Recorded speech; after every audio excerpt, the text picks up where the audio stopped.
encouragement. And I'll start out today with a little short joke as well. And I want to ask you, how do you make an egg roll? Does anyone know? You push it. You push it. See, y'all are thinking too hard. You're thinking too hard. Okay, we're going to go ahead and dive in. We're going to start out. That was good. Okay, you got it, you catch it. So we're going to go ahead and start out in our scripture today. We're going to start out with a scripture, which is Psalms 34 and verse 8. Take and see that the Lord is good. Blessed is the man who takes refuge in him. Fear the Lord, you he saints. For those who fear him lack nothing. The lions may grow weak and hungry, but those who seek the Lord lack no good thing. Come, my children, listen to me. I will teach you the fear of the Lord. Whoever of you loves life and desires to see many good days, keep your tongue from evil and your lips from speaking lies. Turn from evil and do good. Seek peace and pursue it. The eyes of the Lord are on the righteous, and his ears are attentive to their cry. The face of the Lord is against those who do evil, to cut off the memory of them from the earth. The righteous cry, and the Lord hears them. He delivers them from their troubles. The Lord is close to the brokenhearted and saves those who are crushed in spirit.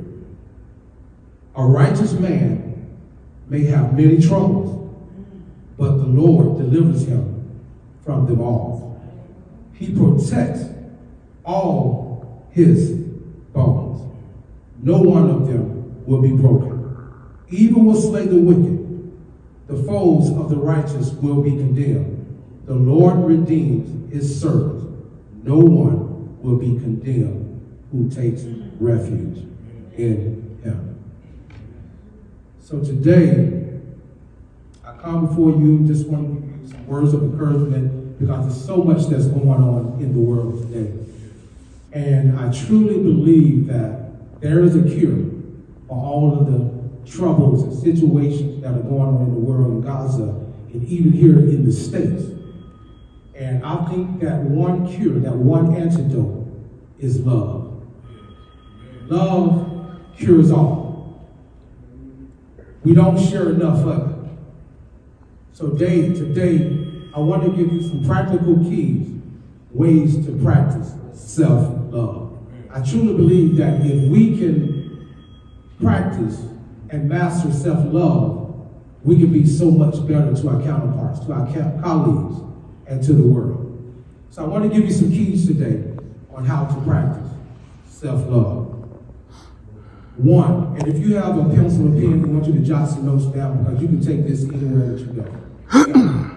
One, learn to say no to things that does not serve you. That's good. I think to say that again. Learn to say no to things that don't serve you. A lot of times we're with our friends, our colleagues, or sometimes just hanging out. And a lot of times they may want to go somewhere and you know you don't want to go or you shouldn't go. And it not only robs you of your time, which is valuable, but it also robs your spirit. I remember years ago when one of my friends was getting married and we were going out, and because I don't drink alcohol, I was the designated driver. And they were like, well, Charles don't drink. He's not going to drink anything stronger than a Coke. Let him drive. And I was like, cool, I'll drive. So I did drive, and I wanted to be there for the fellas. But the place that we went, I didn't feel good about going to the place, but I went because I had given my word that I was going. And I remember going to the place and sitting there and just being there while everybody else was having a good time. And it just seemed like time just stood still. Everything was moving in slow motion for me. And it was like, while I'm in this busy place, everybody's moving around and the music is playing and everything, And I was just saying to myself, I know I don't need to be in this place. And I did not have a good experience there. So a lot of times, we're in places we know we shouldn't be, but we go anyway, and it robs us of our time and our spirit.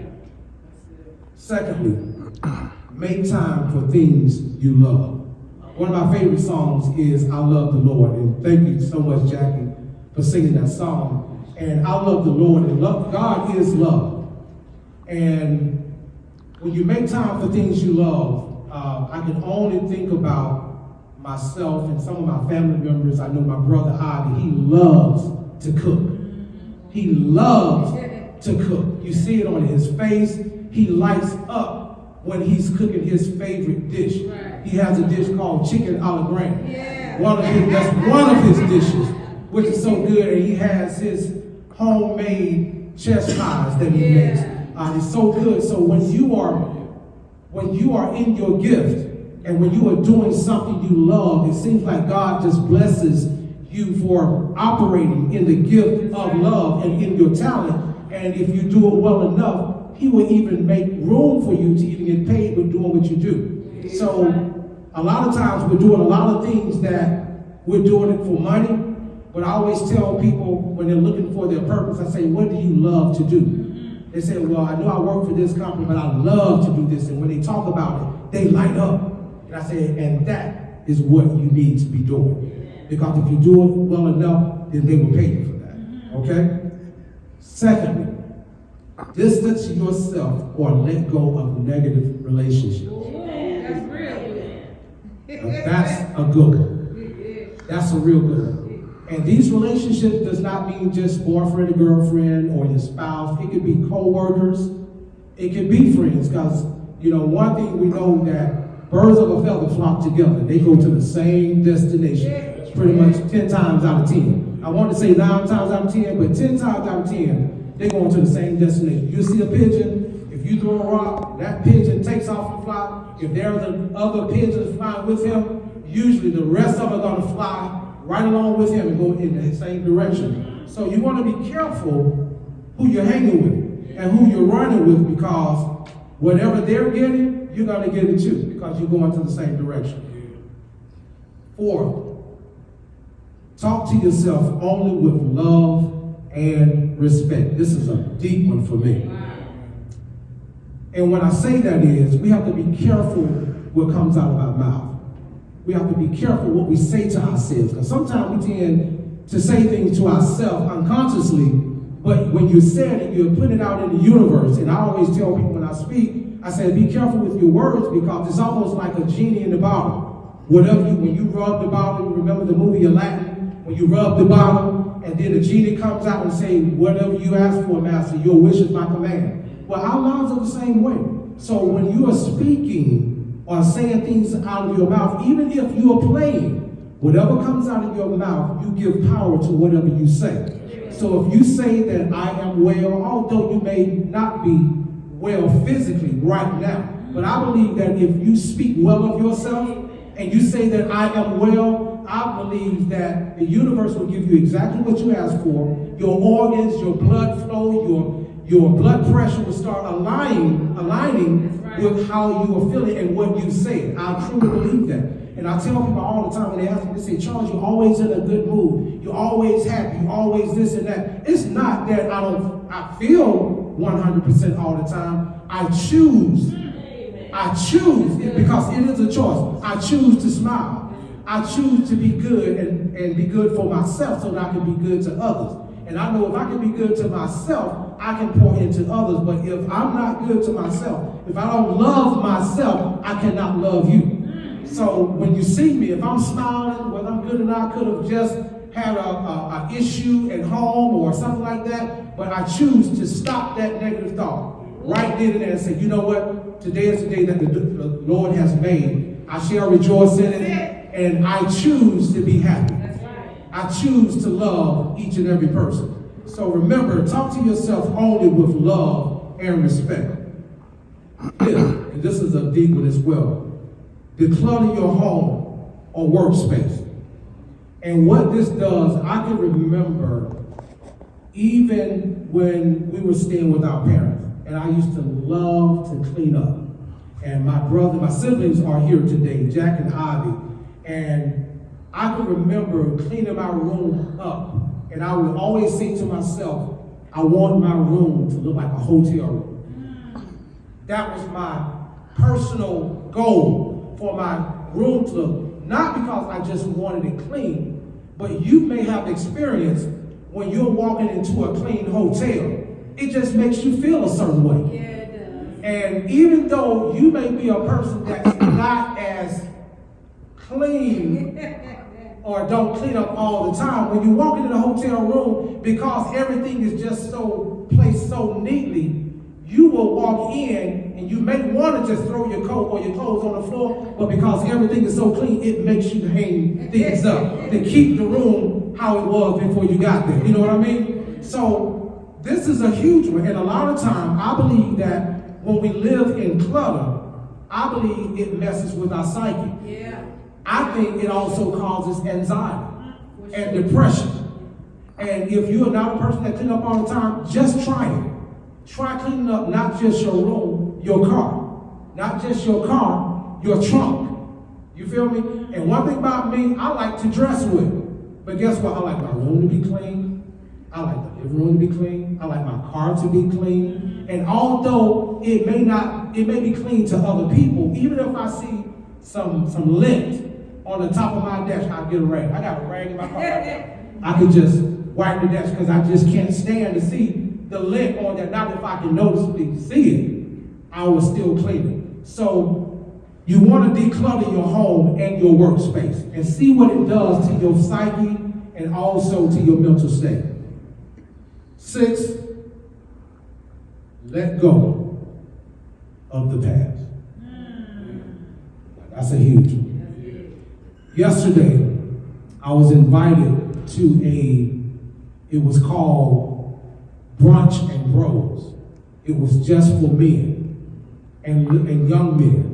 And it was about 50 young men and young adults there. And I think the youngest guy that was there was probably, the youngest boy was probably 7 years old. And basically, Brunch and Bros was also hosted by a minister.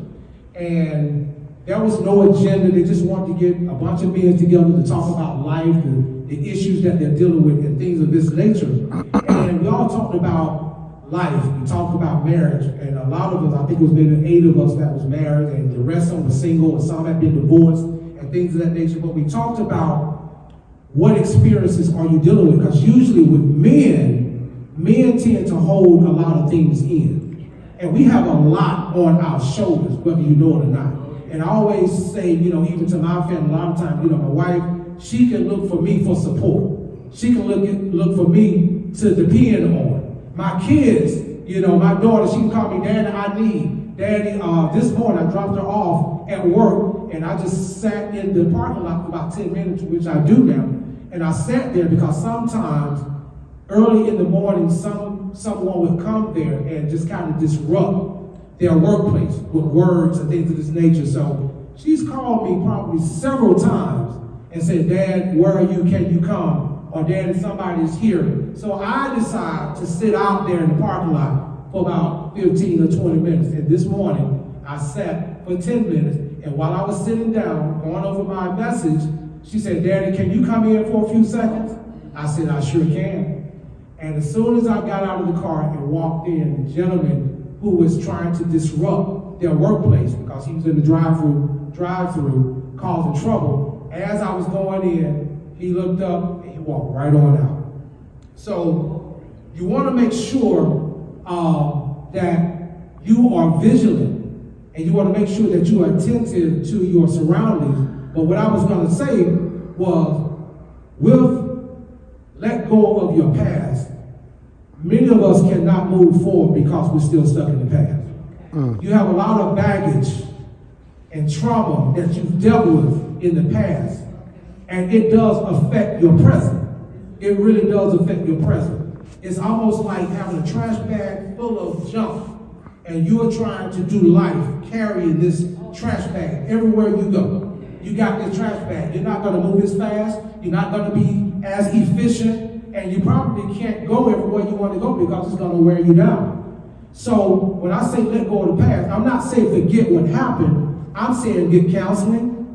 I'm saying if it messes with you that way, a lot of time, forgiveness is one of the keys that really can set you free from a lot of things that you've dealt with in the past. And once you've done that, you can get counseling. Once you've got counseling, and sometimes it's okay to get counseling over and over and over. You know, even if life is good. I know my brother and pastor, they always talk about counseling. Counseling is good, not just for bad things, even when things are well. It's good to get counseling. So let go of your past. If you truly want to live a truthful, and if you truly want to live a fruitful life, you have to let go of your past so that you can enjoy your future. Yes. Okay? And also, have a healthy routine. You know, a lot of times we'll complain about we're sick. A lot of times I don't feel well, things of this nature. I believe that one thing that you can do for yourself is exercise. The other thing you can do is try to eat better, because none of us are really going to master it. You know, I remember last week I had taste for some hot wings, for some lemon pepper wings. I know they put a lot of salt and stuff on there, but I had a taste for some lemon pepper wings, and they were good. But as soon as I ate those wings, you know, I don't eat them for a whole nother month. And also, I try to eat clean from that. I drink a lot of water behind it so it can kind of water down the salt that I intake. So consciously, I know it's not good for me, but right after I get through eating, my mind says, that you know you shouldn't have eaten those wings. But instantly, I know what I need to do. So if you will work out, if you will drink a lot of water at the same time, and just watch your diet. And at least try to work out at least 5 to 6 times a day.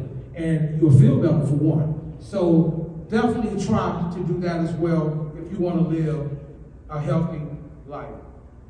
And also, schedule self-love days for yourself. Pamper yourself. I'm a big, huge supporter of that. Each week, I go to the chiropractor. Not because I've been in an accident. I go to the chiropractor once a week. I like to go in there. I like the feeling that I get when I go into chiropractic. This is a way that I'm treating myself and my body. And I would also encourage all of you to go. If you're not going to a masseuse once a month, then you can go to the chiropractor, because a lot of time it's aligning our spine. All of our nerves are aligned to our spine. And you can have headaches for days. And it may be because you may need to get adjusted. So you may want to go and get your nails done for the ladies, or for some of the guys. Go get a pedicure or a manicure. But make sure you spend time on yourself to pamper yourself. And also, practice self-love affirmations. That's another huge one that goes with speaking love and respecting yourself. When I get up in the morning, I thank God for another day. I thank God for allowing me to get up to see another day. I'm grateful for the opportunity, because a lot of people did not get up that day. So I'm grateful when he allows me to get up, which means he's still working on me. He still has something for me to do. He still has something for me to do, so I can go out and give someone a special word or impact someone's life. So you want to get up with a grateful heart, with a thankful heart, and you want to make sure that you're practicing self-love. And if you can't remember to do that, you can also just pull out a pencil and paper, write a few affirmations down, put them on your bathroom mirror. So as you're brushing your teeth, you can just recite these words and affirm these things to yourself, and watch how your life changes. So there are some things that we can really do to change our lives. We don't have to always go and seek other advice to do this, although that's good depending on what you're needing. But for yourself, these things are free.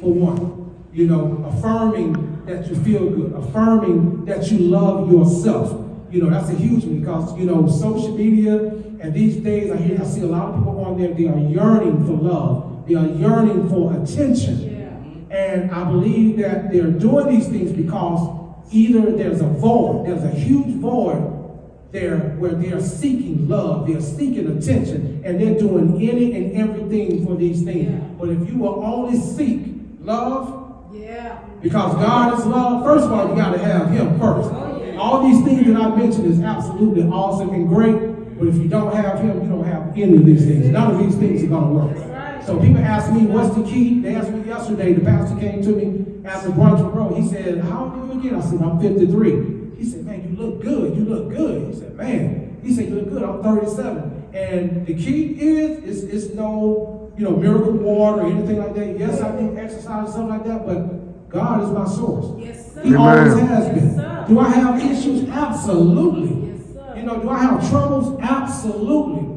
But I want you to know that with God, all things are possible. Yes. For one, all things are possible. Again, I mentioned before, whatever you are looking for, I say it all the time to my kids, I say it to family members when I speak, whatever you are looking for, give it. If you're looking for love, give love. That's good. If you are looking for finances, help somebody financially.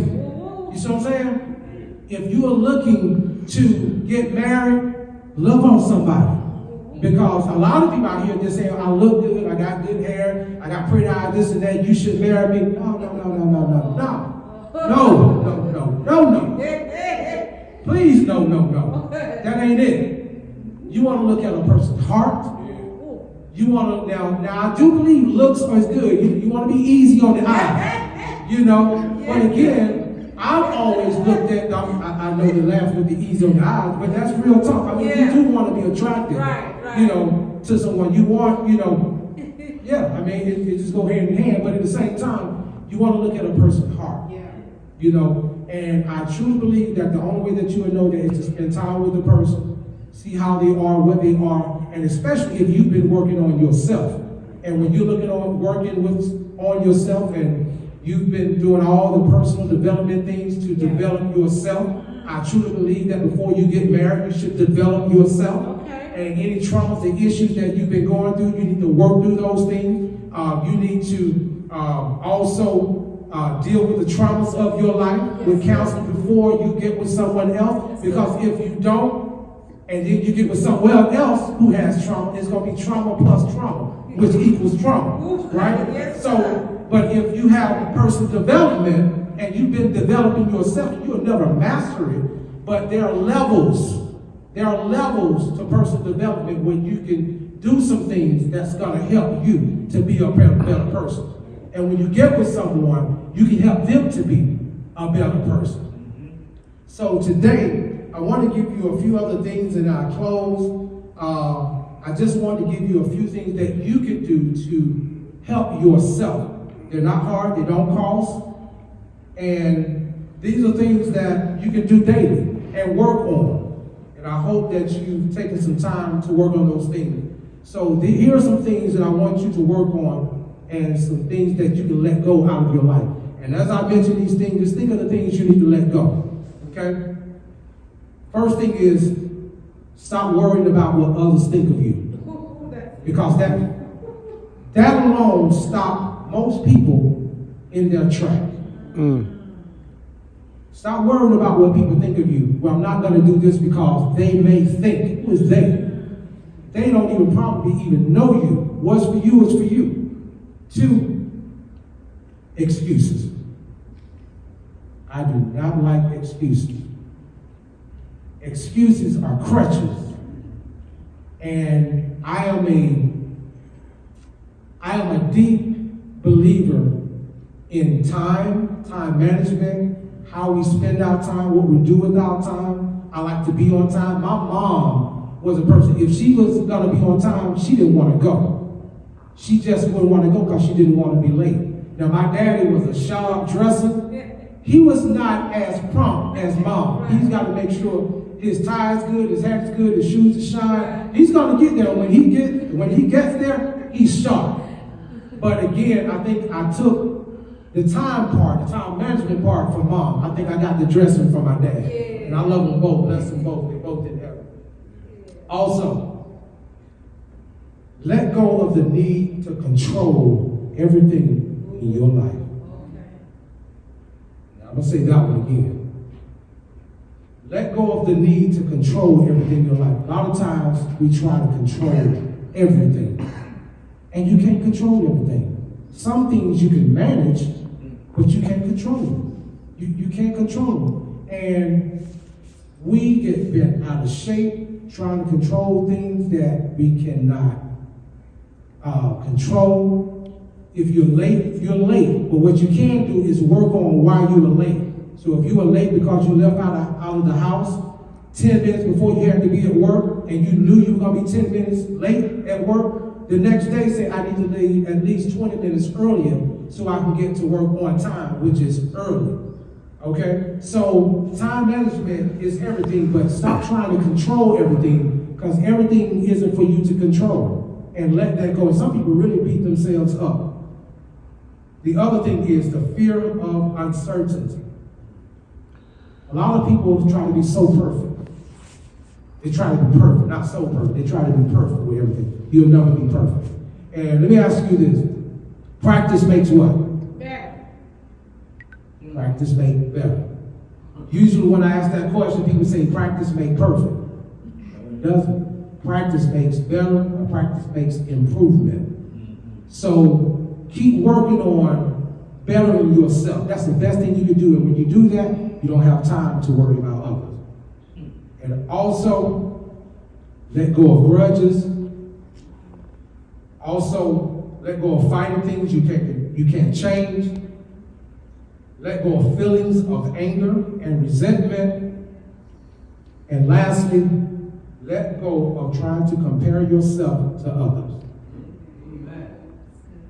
Keep these things close. I do believe that it is a short message, but I also believe it is an impactful message. It's something that you can take away today, and you can impart this in your life today to help better you to be a better person. And I truly believe that all of these things encompasses loving yourself. Practice love. Practice self-love. And when you do that, you can be better to your boyfriend, your girlfriend, your spouse, your manager, your boss. Even though they may not be as loving, you keep loving them. And that's a whole nother story. One day, if I'm asked to speak again, I can come up and tell my story. And I'm not the Charles I am today that I was 15, 20 years ago. Totally different, because I've gone through some things. I've experienced some things. Because experience will change you. It should change you. It should change you. So that's the end of my message. I hope that you've gotten something from it today. And I hope that you can impart these things in your lives at the same time, because ultimately we just want to be better for the world, better for ourselves, love ourselves, and that way I truly believe that's what God wants us to do. He wants us to be loved, and we are part of it. So hallelujah, thank you, and that will conclude my message. Amen. Thank you so much.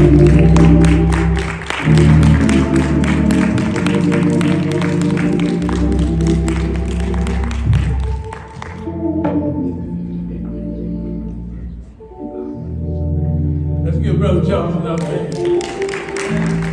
Really bless my heart. Because some things I know I really need to improve in my life, that'll make my life better. How to practice self-love. A lot of us, we don't practice that. We love others, even though others of us who have gift of humility, and we humble ourselves before others, but we forget to practice that self-love that we have for ourselves. And we let ourselves fall down when we need to be encouraged. Thank you, Brother Charles, for that encouragement. We way out of time. We kind of did things. We got sidetracked here. Things came up. But at this time, we need to go ahead and take an offering.